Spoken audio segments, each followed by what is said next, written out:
ఉపకారికి నుపకారము విపరీతము కాదు సేయ వివరింపగదగు అపకారికి నుపకారము నెపమెన్నక చేయువాడే నేర్పరి సుమతి.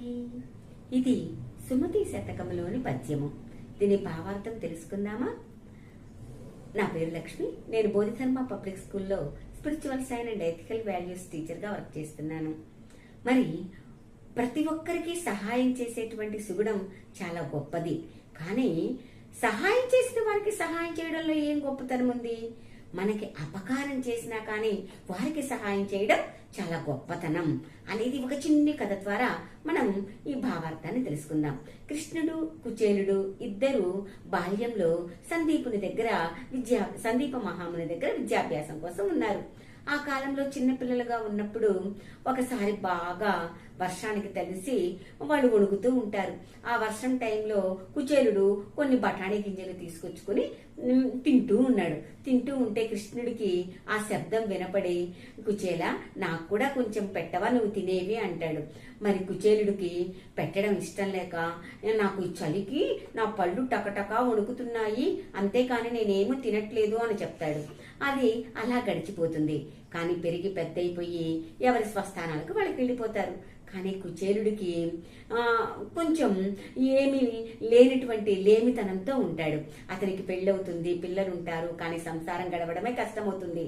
కానీ వాళ్ళ భార్యకి, కుచేలుడి భార్యకి తెలుసు అనమాట, కుచేలుడికి కృష్ణుడు మిత్రుడు అని. మరి ఆమె చెప్తుంది, నీ మిత్రుడు దగ్గరికి వెళ్ళి కొంచెం సహాయం అడుగు, మనం ఈ కష్టాల్లో నుంచి బయటకు వెళ్తాం అని చెప్తుంది. మరి కృష్ణుడి దగ్గరికి వెళ్తున్నావు కదా అని నీ స్నేహితుడికి మన ఇంట్లో ఉన్న ఈ కొంచెం అటుకులు తీసుకువెళ్ళు అని చెప్పి అటుకులు కట్టి పంపిస్తుంది. కుచేలుడు కృష్ణుడి దగ్గరికి వెళ్ళి అటుకులు ఇస్తాడు, నా భార్య పంపించింది అని.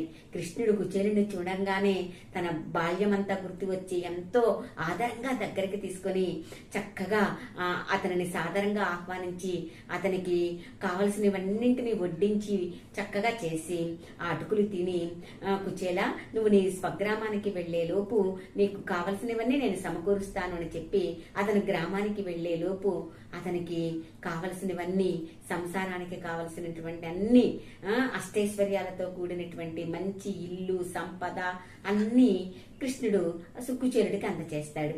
అంటే కృష్ణుడు ఎంత గొప్పవాడో కదా.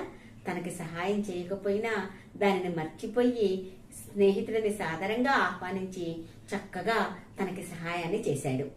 అలా అందరము అటువంటి గొప్ప సుగుణాలని మనం అలవర్చుకుందాం. Thank you children.